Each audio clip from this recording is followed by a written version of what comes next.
In a news conference interrupted twice by anti-gun protesters, the National Rifle Association said all schools in the U.S. should deploy armed security on campus. The only way to stop a monster from killing our kids is to be personally involved and invested in a plan of absolute protection.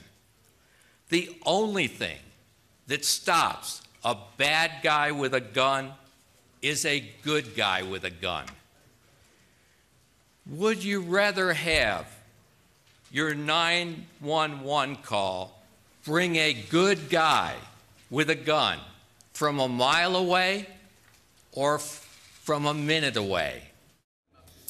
The issue of gun control has become a febrile political issue in the United States since the shooting in Newtown a week ago, and it came to a head during that news conference. NRA, stop killing our children. It's the NRA and the assault weapons that are killing our children, not armed teachers. The NRA has blood on its hands. Shame on the NRA. Ban assault weapons now. Well, Sky's U.S. correspondent Greg Milam is in Washington. Greg, clearly both sides now have laid their arguments out fully in public. Yeah, they have, and I think if we thought that America had come together after what happened last Friday, there was very clear evidence. I was in that news conference, that the strength of feeling, and outside as well amongst protesters, those opposed to the NRA, and the very strong defence from the Executive Vice President of that right to bear arms, and in fact, rather than take guns off the streets, to put more guns, particularly in school, his call for an armed guard to be in every school by the time children come back after the New Year break. They said they wanted to make a meaningful contribution to this debate that's now going on in the US and, of course, led by the White House.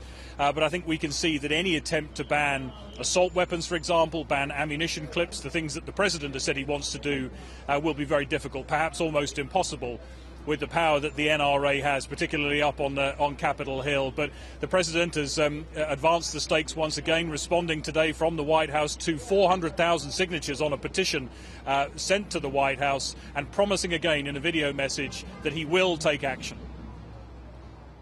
Hundreds of thousands of you from all 50 states have signed petitions asking us to take serious steps to address the epidemic of gun violence in this country. So I just wanted to take a minute today to respond and let you know we hear you. I will do everything in my power as president to advance these efforts. Because if there's even one thing we can do as a country to protect our children, we have a responsibility to try. But as I said earlier this week, I can't do it alone. I need your help.